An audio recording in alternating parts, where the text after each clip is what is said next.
Good morning to all. కేవలం 2 days అంటే 2 days, 2 రోజులకే పాకిస్తాన్ పని అయిపోయినట్లు కనిపిస్తోంది.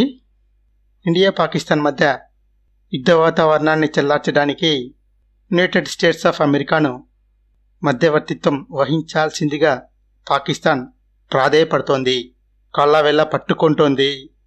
అమెరికా అధ్యక్షుడు డొనాల్డ్ ట్రంప్తో మాట్లాడడానికి prime minister of Pakistan Shahbaz Sharif పదే పదే కాల్ చేయడం, ట్రంప్ గారు మాట్లాడకుండా తిరస్కరించడం చకచకా జరిగిపోయాయి. పాకిస్తాన్ లాంటి చీప్ ప్రైమ్ మినిస్టర్తో అమెరికా అధ్యక్షుడు మాట్లాడలేడు కదా.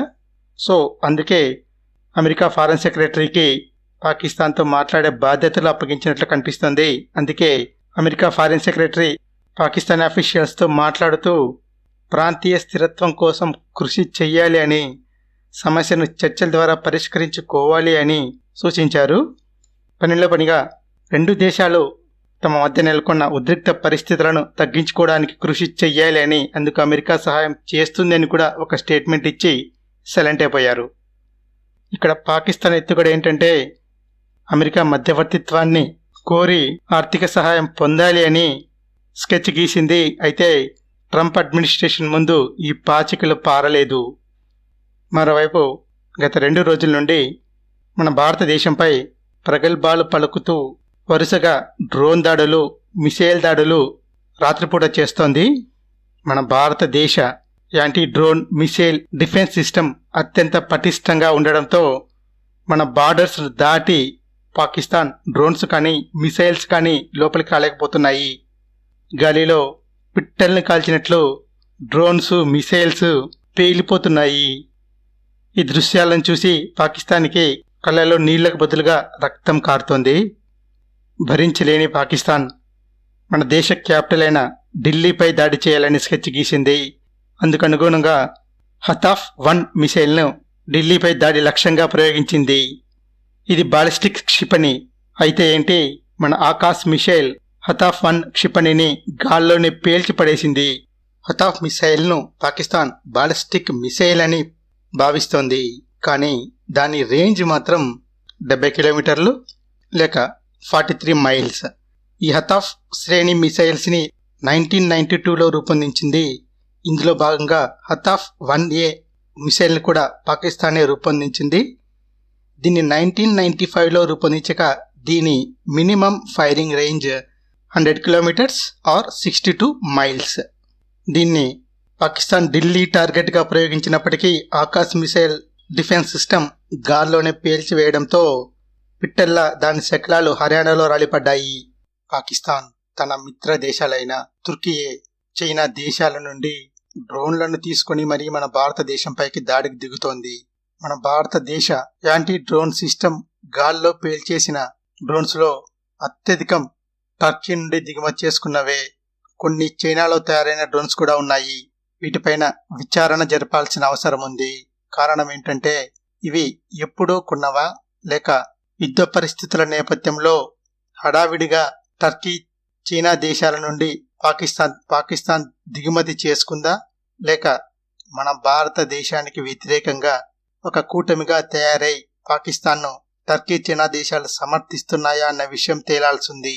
ఒకవేళ ఈ 3 దేశాలు రహస్య కూటమిలా ఏర్పడుంటే మాత్రం అది మన భారతదేశానికి ప్రత్యక్ష హెచ్చరిక లాంటిది. మన భారతదేశం కూడా ఇజ్రాయెల్, అమెరికా దేశాలతో చేతులు కలపాల్సి ఉంటుంది. ఇండియన్ ఆర్మీ గట్టి కౌంటర్ ఇస్తోంది. పాకిస్తాన్లోని 4 ప్రధాన ఎయిర్ బేస్లను లేపడేసింది. నూర్ఖాన్ ఎయిర్ బేస్ ఇది రావెల్పిండిలో ఉంటుంది. దీంతో పాటు ఇస్లామాబాద్, కరాచీ, పెషావర్లో గల ఎయిర్ బేసెస్ని ధ్వంసం చేసి పడేసింది. బాంబుల వర్షం, డ్రోన్ల వర్షం, మిసైళ్ల వర్షం ఒకేసారి కురిశాయి. ముఖ్యంగా Nur Khan air base and Peshawar air బేస్లు భస్మీపటలమయ్యాయి. రన్వే అయితే భారీ గుంతలతో నిండిపోయాయి. 4 ఎయిర్ బేస్లు కాలగర్భంలో కలిసిపోయాయి. లాహోర్పై మిసైల్ అటాక్ చేసి పాకిస్తాన్ వెన్ను విరిచింది ఇండియన్ ఆర్మీ. ఒకేసారి 4 ఎయిర్ బేసెస్ను కోల్పోవడం పాకిస్తాన్ చరిత్రలో ఇదే మొదటిసారి. పాకిస్తాన్ కూడా మన భారతదేశంలోని 21 ప్రాంతాలను టార్గెట్గా చేసుకుని 31 టార్గెట్స్ పైకి అరౌండ్ 400 డ్రోన్స్తో దాడికి పాల్పడింది. బట్ మన భారతదేశ రక్షణ వ్యవస్థ ఈ అన్ని డ్రోన్స్ని గాల్లోనే పేల్చిపడేసింది. ఈ డేటా అంతా ఇండియన్ ఆర్మీ ఇచ్చిన అఫీషియల్ ఇన్ఫర్మేషన్ మాత్రమే. మన ఇండియన్ ఆర్మీ ఇచ్చిన అఫీషియల్ సమాచారమే ఇది. Nur Khan air base, Murid air base, Sargodha air base, Rahim Yar Khan air base, ఈ 4 ఎయిర్ బేస్లు సర్వనాశనమయ్యాయి. ప్రతి భారతీయుడు గుర్తుపెట్టుకోవాల్సిన విషయం ఏంటంటే పాకిస్తాన్ తప్పుడు వీడియోలతో ఫేక్ ప్రచారాన్ని వైరల్ చేస్తోంది. ఇందులో భాగంగా మన భారతదేశానికి చెందిన S-400 యాంటీ మిసైల్ సిస్టాన్ని ధ్వంసం చేసినట్లు ఫేక్ ప్రచారాన్ని నడుపుతోంది.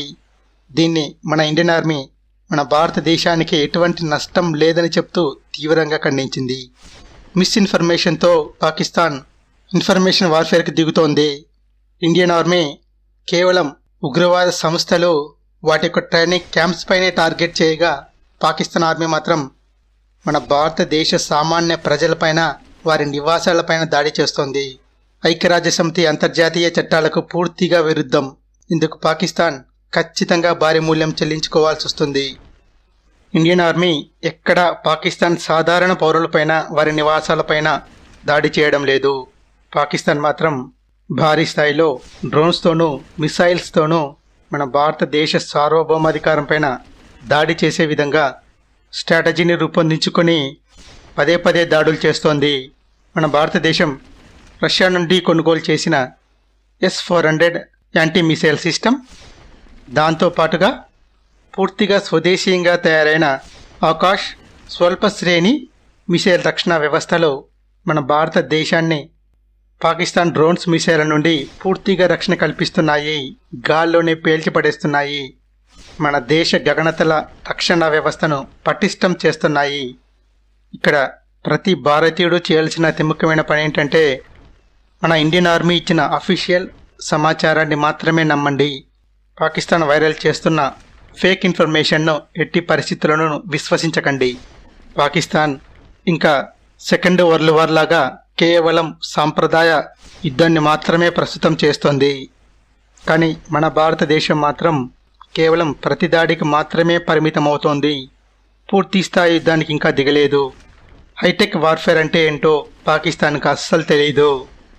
మన భారతదేశం పూర్తి స్థాయి యుద్ధానికి దిగితే వాస్తవాలు పాకిస్తాన్కి బోధపడతాయి.